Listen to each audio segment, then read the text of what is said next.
Napoleon ने कहा है, जिसे पराजित होने का भय है उसकी पराजय निश्चित है, इसलिए पराजय का भय हार की शुरुआत है। हाय फ्रेंड्स, आज के इस सत्र में हम चर्चा करेंगे अरब बसंत यानी अरब स्प्रिंग के संबंध में। जानने की कोशिश करेंगे अरब बसंत के अर्थ को और इसके संपूर्ण इतिहास को। इसके अतिरिक्त अरब बसंत के उद्देश्यों और इसके क्षेत्रों पर भी यहाँ पर चर्चा करेंगे। इसके अलावा इसके क्या क्या कारण थे और कौन कौन से तरीके इसमें अपनाए गए थे, उन पर भी हम यहाँ पर बातचीत करेंगे। साथ ही अरब बसंत का महत्व क्या था, इसके क्या क्या परिणाम हुए, उन पर हम विस्तार पूर्वक बातचीत करेंगे। और अंत में अरब लीग के बारे में जानने, समझने और परखने की कोशिश करेंगे।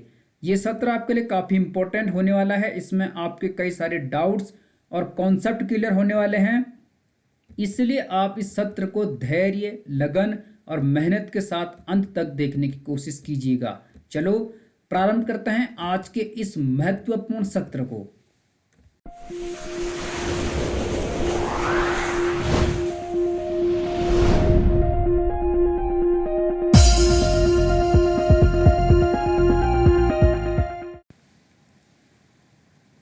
जैसे कि आप यहाँ पर देख पा रहे हैं, अरब बसंत यानी अरब स्प्रिंग, इसकी अवधि 2010 से 2013 थी। अरब देशों में सन 2010 से 2013 तक प्रजातंत्र यानी लोकतंत्र, स्वतंत्र एवं निष्पक्ष चुनाव, मानवाधिकार, बेरोजगारी तथा शासन परिवर्तन के लिए विरोध प्रदर्शन, उपद्रव और जन आंदोलन की क्रांतिकारी लहर चल पड़ी थी। उस समय अरब क्षेत्र के कई देशों में तानाशाह सरकारें अस्तित्व में थी। वहाँ पर कई तानाशाह राज कर रहे थे, जिससे आम जनता के प्रजातांत्रिक मूल्यों का हनन हो रहा था। स्वतंत्र एवं निष्पक्ष चुनाव नहीं हो पा रहे थे। मानव अधिकारों का बड़े पैमाने पर उल्लंघन किया जा रहा था। बेरोजगारी की दरें चरम पर थी। जनता का अपने शासकों के प्रति, तानाशाह सरकारों के प्रति गुस्सा था, उनके प्रति अविश्वास की भावना थी, असंतोष की भावना थी। इसलिए वहाँ की आम जनता शासन में परिवर्तन करना चाहती थी। इस वजह से वहाँ पर विरोध प्रदर्शन, उपद्रव और जन आंदोलनों की शुरुआत हुई, जो कि एक प्रकार की क्रांतिकारी लहर थी। इसी को अरब बसंत या अरब स्प्रिंग के नाम से जाना जाता है। अब हम जानते हैं अरब बसंत के उद्देश्यों को, कि किन उद्देश्यों को मद्देनजर रखते हुए इस क्रांति की, इस आंदोलन की शुरुआत अरब क्षेत्रों में की गई थी। अरब देशों में चल रही तत्कालीन प्रशासन व्यवस्था और सरकार में बदलाव लाना अरब बसंत का मुख्य उद्देश्य था। उस समय अरब क्षेत्र के कई देशों में प्रशासक आम जनता पर हावी हो गए थे, उन पर अत्याचार कर रहे थे, उनके अधिकारों का शोषण कर रहे थे। बेरोजगारी की दरें चरम पर थी, तो वहाँ की आम जनता सरकार में बदलाव लाना चाहती थी। इससे मानव अधिकारों की सुरक्षा, स्वतंत्र एवं निष्पक्ष चुनाव की व्यवस्था करना, बेरोजगारी की दर को कम करना एवं इस्लामीकरण आदि के माध्यम से वहाँ अच्छे दिन आए, इस उद्देश्य से वहाँ की आम जनता आंदोलन के लिए तैयार हो गई थी। यही अरब बसंत के मुख्य उद्देश्य माने जाते हैं, इसलिए विद्वानों ने इसे अरब बसंत की संज्ञा दी। तो अरब बसंत के तात्कालिक कारण थे वहाँ की जो प्रशासनिक व्यवस्था थी, यानी जो लाल फीताशाही, नौकरशाही थी, वह जनता पर हावी हो चुकी थी। और जो तानाशाह सरकारें थी, उन्हें वहाँ की आम जनता बदलना चाहती थी, ताकि वहाँ पर मानव अधिकारों की सुरक्षा हो सके, स्वतंत्र एवं निष्पक्ष चुनाव कराए जा सकें, बेरोजगारी की दर को कम से कम किया जा सके और इस्लाम को मजबूत किया जा सके। ये तमाम प्रकार के कुछ महत्वपूर्ण कारण थे, ताकि अरब क्षेत्र में अच्छे दिन आ सकें। इसी को जो राजनीतिक विद्वान थे, राजनीतिक विशेषज्ञ थे, उन्होंने अरब बसंत की संज्ञा दी, क्योंकि बसंत का मतलब स्प्रिंग है, अर्थात बसंत ऋतु में खुशहाली होती है, सब लोग खुश रहते हैं, प्रकृति में एक अच्छा जीवन उस समय होता है, इसलिए अरब बसंत इसे कहा गया। यहाँ पर आपको एक चित्र दिखाई दे रहा है, ये हैं मार्क लिंच, जो कि अमेरिका के राजनीति विज्ञान के एक प्रोफेसर थे। इन्होंने सबसे पहले अरब बसंत शब्द प्रयोग किया था। तो अरब बसंत नाम का प्रयोग सर्वप्रथम 6 जून 2011 को अमेरिका के जर्नल फॉरेन पॉलिसी में मार्क लिंच ने अपने लेख में किया था। तो ये चित्र आप यहाँ पर देख पा रहे हैं, इन्होंने ही सबसे पहले 6 जून 2011 को अमेरिका के जर्नल फॉरेन पॉलिसी में अरब बसंत नाम का प्रयोग किया था। तो ये आप ध्यान में रख लीजिएगा। इसके अतिरिक्त यदि हम इतिहास की बात करें तो इससे पहले यूरोप में सन 1848 की क्रांति के बाद भी स्प्रिंग टाइम ऑफ नेशन नाम का प्रयोग हुआ था। यह प्रयोग राष्ट्रों के अच्छे दिनों का समय के अर्थ में था। अर्थात अरब बसंत से पहले भी स्प्रिंग टाइम ऑफ नेशन नामक शब्दावली का प्रयोग किया गया था यूरोप में, जो कि 1848 की क्रांति के बाद हुआ। इसका मकसद राष्ट्रों के अच्छे दिनों का समय के अर्थ में किया गया था। जैसे वहाँ पर स्वस्थ लोकतंत्र की स्थापना करना, स्वतंत्र एवं निष्पक्ष चुनाव करवाना, मानवाधिकारों की सुरक्षा करना, उनका संरक्षण करना, बेरोजगारी से मुक्ति पाना और सुशासन आदि की शुरुआत करना मकसद था स्प्रिंग टाइम ऑफ नेशन का यूरोप महाद्वीप में। तो इसी उद्देश्य से अरब बसंत भी अस्तित्व में आया था 2010 से 2013 के मध्य। अब हम जानते हैं अरब बसंत का क्षेत्र यानी किन किन क्षेत्रों तक इसका विस्तार था, कौन कौन से देश इसमें सम्मिलित थे, इसके बारे में हम यहाँ पर समझने की कोशिश करते हैं।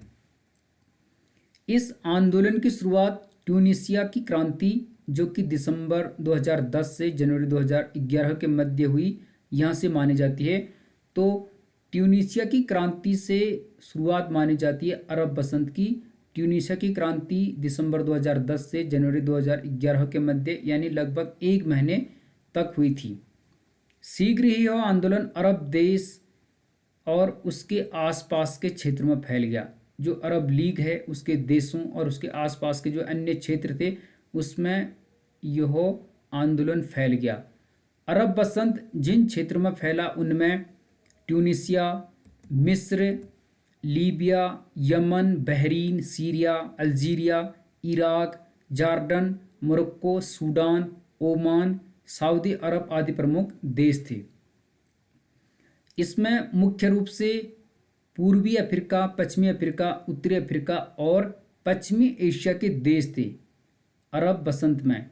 तो आगे जानेंगे हम अरब लीग के बारे में डिस्कस करेंगे और अरब लीग में कुल कितने देश हैं उन पर भी हम यहाँ पर चर्चा करेंगे। तो आप ध्यान में रखें कि अरब बसंत की शुरुआत ट्यूनीशिया की क्रांति से मानी जाती है, जो कि दिसंबर 2010 से जनवरी 2011 के मध्य हुई थी। बाद में यह आंदोलन अरब क्षेत्र के अन्य देशों में फैल गया, जिसमें पूर्वी अफ्रीकी, पश्चिमी अफ्रीकी, उत्तरी अफ्रीकी और पश्चिमी एशियाई देश सम्मिलित थे। अब हम जानते हैं अरब बसंत के कारण कि किन कारण से अरब बसंत की शुरुआत हुई। ये आंदोलन वहाँ पर तेज हुआ, वहाँ पर विरोध प्रदर्शन उपद्रव शुरू हुआ। तो पहला कारण था अरब देशों में राजनीतिक भ्रष्टाचार में अत्यधिक वृद्धि हो गई थी, अतः इन देशों में विकास के लिए भ्रष्टाचार को मिटाना आवश्यक हो गया था। जो अरब कंट्रीज थे उन देशों में उस समय तानाशाह सरकारें अस्तित्व में थी, कई तानाशाह वहाँ पर राज कर रहे थे और जो प्रशासन था नौकरशाही थी, लाल फीताशाही थी, वह जनता के अधिकारों का हनन कर रही थी, उनका शोषण कर रही थी और भ्रष्टाचार कर रही थी। इसलिए राजनीतिक भ्रष्टाचार को मिटाने के उद्देश्य से अरब बसंत अस्तित्व में आया। दूसरा कारण था बड़े पैमाने पर मानवाधिकारों का उल्लंघन एवं शोषण वहाँ पर किया जा रहा था। इसके विरुद्ध वहाँ की आम जनता ने विरोध प्रदर्शन शुरू किया, असंतोष भड़का। तो मानव अधिकारों का जो उल्लंघन किया जा रहा था, मानव अधिकारों के संरक्षण के उद्देश्य से अरब बसंत अस्तित्व में आया। तीसरा कारण था तानाशाह शासकों के विरुद्ध जनता में असंतोष की भावना उत्पन्न होना। तो वहाँ पर कई तानाशाह शासक उस समय राज कर रहे थे, साथ ही उनकी जो प्रशासनिक क्षमता थी, प्रशासनिक अधिकारी थे, नौकरशाही थी, वह भी जनता पर हावी हो रही थी, जनता के अधिकारों का हनन कर रहे थे। तो तानाशाह शासकों के विरुद्ध जनता में असंतोष की भावना उत्पन्न हुई। मुख्य रूप से ट्यूनीशिया के जैनुअल आबदीन अली, मिस्र के हासनी मुबारक, लीबिया के कर्नल गद्दाफी एवं यमन के शाह अली अब्दुल्ला, इनके विरुद्ध आम जनता में असंतोष की भावना पनप गई थी। इससे यह क्रांति शुरू हुई, यानी इस आंदोलन की शुरुआत हुई। तो अरब बसंत का ये एक कारण था। इसके अतिरिक्त शासकों की साम्राज्यवादी प्रवृत्ति ने भी लोगों में असंतोष की भावना को उत्पन्न किया। वहाँ के जो शासक थे वे जनता के प्रति साम्राज्यवादी भावना रखते थे, उपनिवेशवाद की भावना रखते थे, उनके अधिकारों का शोषण करते थे, उनके लोकतांत्रिक मूल्यों का हनन करते थे, यानी उनके विकास पर कोई ध्यान वहाँ के शासक नहीं रखते थे। इससे वहाँ की जो आम जनता थी, आम लोग थे, उनमें असंतोष पनप गया था। तो यह भी अरब बसंत का एक कारण माना जाता है। इसके अतिरिक्त अरब देशों में बेरोजगारी में भारी वृद्धि हुई, इससे युवाओं में असंतोष की भावना पनप गई। तो वहाँ पर जो तानाशाह सरकारों की नीतियाँ थी, उनके जो विचारधारा थी, उससे बेरोजगारी काफ़ी बढ़ गई, यानी बेरोजगारी में काफ़ी वृद्धि हुई। इससे युवाओं में असंतोष की भावना पनप गई और युवा आंदोलन, प्रदर्शन, विरोध और उपद्रव करने के लिए मजबूर हो गए। इसके अलावा आय के स्तर में भी बड़ा अंतर हो गया था। कुछ लोग अत्यधिक संपन्न होते जा रहे थे, जबकि समाज का जो सामान्य वर्ग था वह अत्यधिक गरीब होता जा रहा था। तो अमीरी और गरीबी की खाई बढ़ती जा रही थी। जो संसाधन संपन्न लोग थे वे लोग और संपन्न होते जा रहे थे, और जो गरीब तबके के, सामान्य तबके के लोग थे, वे अत्यधिक गरीब होते जा रहे थे। तो यह भी एक कारण था अरब बसंत आंदोलन का। इसके अतिरिक्त प्रशासन में जो नौकरशाही थी, यानी जो लाल फीताशाही थी, वह अत्यधिक हावी हो गई थी। आम लोगों के कार्य नहीं हो पा रहे थे, इससे भी जनता में असंतोष की भावना उत्पन्न हो गई। तो प्रशासन यानी नौकरशाही अत्यधिक हावी हो गई थी, वह आम लोगों के कार्य नहीं कर रहे थे, आम लोगों के अधिकारों का शोषण कर रहे थे। इससे जनता में असंतोष की भावना पनपी और अरब बसंत आंदोलन की शुरुआत हो गई। प्रजातांत्रिक व्यवस्था स्थापित करने की भावना को प्रोत्साहन मिलना।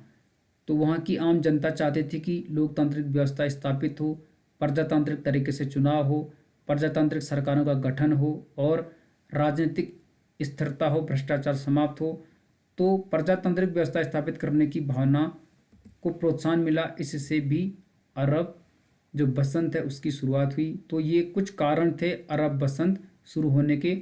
अब हम जानते हैं अरब बसंत का तरीका क्या था, यानी किस प्रकार से यह आंदोलन वहाँ पर आगे बढ़ा। अरब आंदोलनकारियों ने विरोध के लिए अहिंसात्मक व हिंसात्मक दोनों तरीके अपनाए, यानी वहाँ पर कई मामलों में अहिंसा हुई और कई मामलों में हिंसा हुई। कुछ लोग अहिंसक थे तो कुछ लोग हिंसात्मक थे। तो अरब बसंत जो आंदोलन हुआ था उसमें आंदोलनकारियों ने दोनों तरीकों को अपनाया था, अहिंसात्मक भी और हिंसात्मक भी। विरोध के तरीकों में सविनय अवज्ञा, यानी जो वहाँ पर तानाशाह सरकारें थी, वहाँ के जो शासक थे, उनकी आज्ञा का पालन न करना। सविनय विरोध करना यानी विनम्रतापूर्वक उनके कार्यों की, उनकी नीतियों का विरोध करना, धरना प्रदर्शन करना, हड़तालें करना, इंटरनेट पर सक्रिय रहकर आंदोलन को आगे बढ़ाना, हिंसक प्रदर्शन करना एवं शांतिपूर्वक विरोध आदि सभी तरीके इस आंदोलन में अपनाए गए थे। यानी हिंसात्मक और अहिंसात्मक दोनों तरीके से अरब बसंत आंदोलन आगे बढ़ा था। प्रदर्शनकारियों यानी आंदोलनकारियों का नारा था, जनता चाहती है प्रचलित शासन पद्धति को गिराओ। यानी अरब देशों में उस समय जो प्रचलित शासन व्यवस्था थी, एक परंपरागत ट्रेडिशनल सरकारें अस्तित्व में थी और लगातार उसी ढर्रे पर सरकारें चल रही थी, उसे हटाकर लोकतांत्रिक तरीके से सरकारों की स्थापना वहाँ की आम जनता करना चाहती थी। तो प्रदर्शनकारियों का नारा था, जनता चाहती है प्रचलित शासन पद्धति को गिराओ और नई तरीके से शासन व्यवस्था को वहाँ पर चलाओ। अब हम जानते हैं अरब बसंत का महत्व एवं परिणाम, कि अरब बसंत का महत्व क्या था और इसके क्या रिजल्ट हुए, क्या परिणाम निकले। यहाँ पर आप एक चित्र देख पा रहे हैं, उस समय का यह चित्र है और किस प्रकार से लोग सड़कों पर हैं, विरोध प्रदर्शन कर रहे हैं वहाँ की जो तानाशाह सरकारें हैं उनके खिलाफ। अरब बसंत के माध्यम से अरब देशों में प्रजातंत्र और सुधारों की ऐसी क्रांतिकारी लहर चली जिसने संपूर्ण विश्व का ध्यान आकर्षित किया।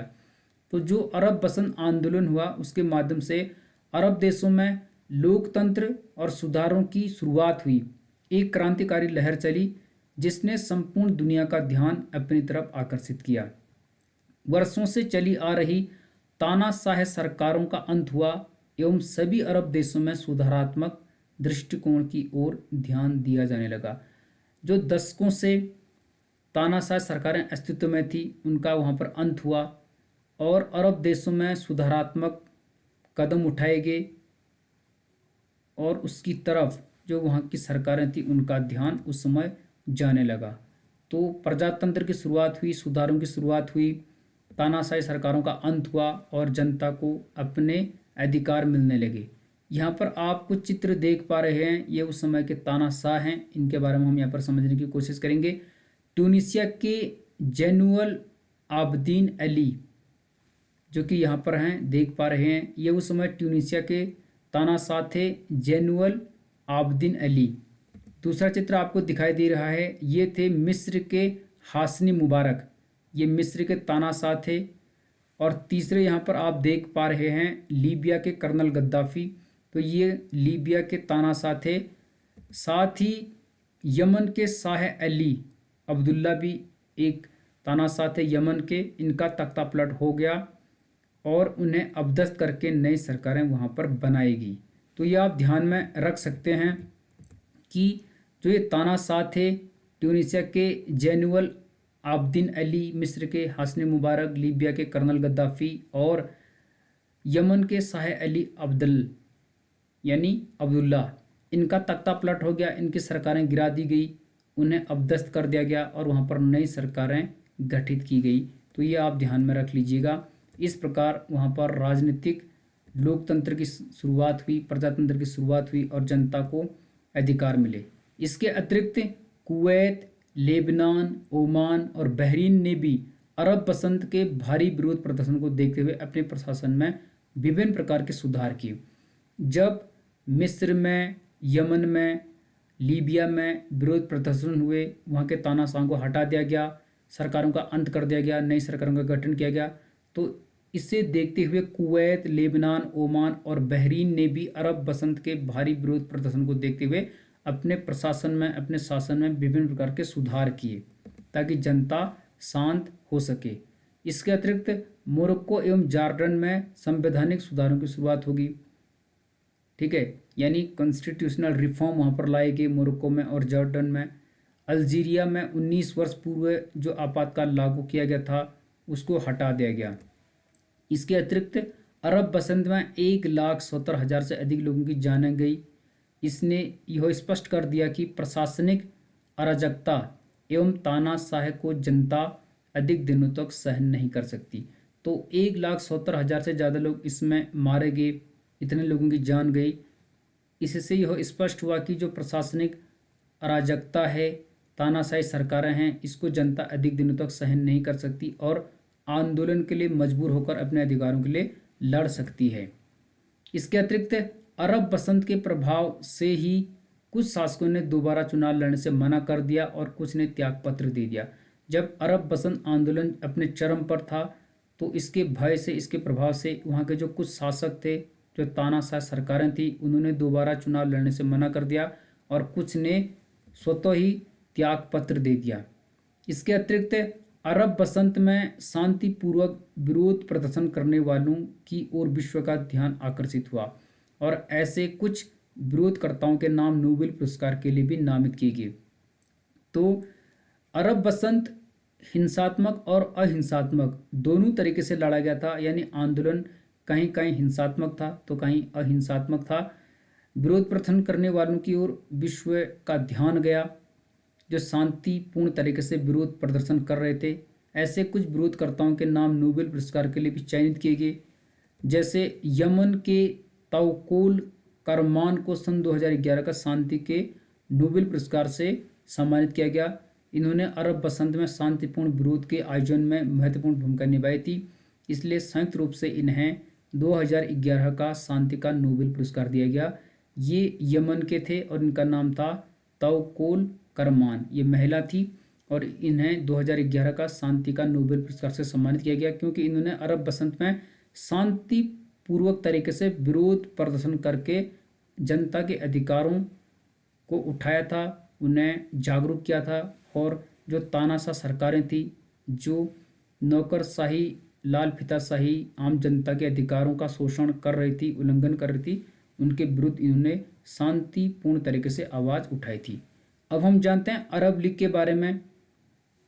अरब लीग में मुख्य रूप से पूर्वी, पश्चिमी और उत्तरी अफ्रीका और पश्चिमी एशिया में अवस्थित देश आते हैं। यानी वे देश जो पूर्वी, पश्चिमी और उत्तरी अफ्रीका में स्थित हैं, साथ ही जो पश्चिमी एशिया में स्थित हैं, वे देश अरब लीग के सदस्य हैं।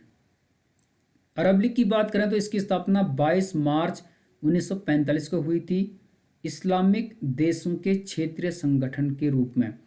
तो जो इस्लामिक देश हैं, मुस्लिम कंट्रीज हैं, उनमें आपसी गठबंधन बनाने के उद्देश्य से, इस्लाम को मजबूत करने के उद्देश्य से 22 मार्च 1945 को इस्लामिक देशों के क्षेत्र संगठन के रूप में अरब लीग की स्थापना हुई थी।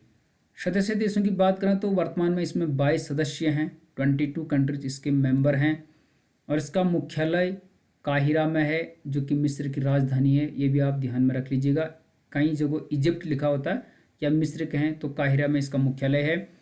यहाँ पर आप एक ग्लोब देख पा रहे हैं, तो जो ये आपको हरा कलर दिखाई दे रहा है, जहाँ जहाँ भी, तो ये भूभाग आते हैं अरब लीग में। ये ध्यान आप रख लीजिएगा।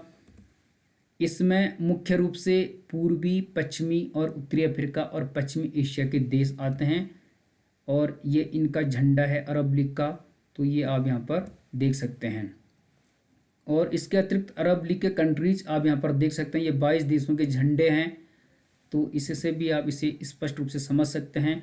अरब लीग के देशों की बात करें तो 22 सदस्यों के नाम मैंने यहाँ पर लिखे हैं, जिनमें Algeria, Oman, Iraq, Kuwait, Comoros, Qatar, Jordan, Djibouti, Tunisia, संयुक्त अरब अमीरात जिसे यूएई कहते हैं, बहरीन, फिलिस्तीन लिबरेशन ऑर्गेनाइजेशन, मोरक्को, मारिटानिया, मिस्र, यमन, लीबिया, लेबनान, सऊदी अरब, सीरिया, सूडान और सोमालिया हैं।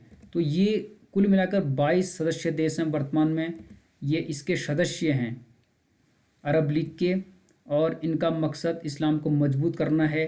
साथ ही जो अरब बसंत की शुरुआत थी, उससे जो अरब देश थे उनमें राजनीतिक भ्रष्टाचार कम हुआ, लोगों को अपने अधिकार मिले और वहाँ पर खुशहाली भरा जीवन आया। तो आज ये देश अच्छी प्रगति कर रहे हैं। तो मुझे लगता है ये सत्र आपके लिए काफ़ी इम्पोर्टेंट रहा होगा। आपके लिए सारे जो कॉन्सेप्ट है वो यहाँ पर मैं लेकर आया था, तो आप समझ पाए होंगे कि अरब बसंत क्या था, उसका अर्थ क्या था, उसके उद्देश्य क्या थे, उसके क्षेत्र क्या थे, किस तरीके से वह आंदोलन आगे बढ़ा और उसका महत्व क्या था, अंत में क्या परिणाम उसके हुए, वो भी आपने यहाँ पर देखे। साथ में हमने अरब लीग के बारे में भी डिस्कस किया। मुझे लगता है सत्र आपके लिए काफ़ी इंपॉर्टेंट रहा होगा। यदि वीडियो अच्छी लगी तो लाइक कीजिए। चैनल पर यदि पहली बार विजिट कर रहे हैं तो सब्सक्राइब कर लीजिएगा, ताकि हर वीडियो का लेटेस्ट नोटिफिकेशन सबसे पहले आपको मिल सके। मिलते हैं अगली वीडियो में, तब तक बने रहिए गंगा प्रकाश वैश्विक और your selection sure YouTube channel के साथ। आपका बहुत बहुत आभार, बहुत बहुत शुक्रिया।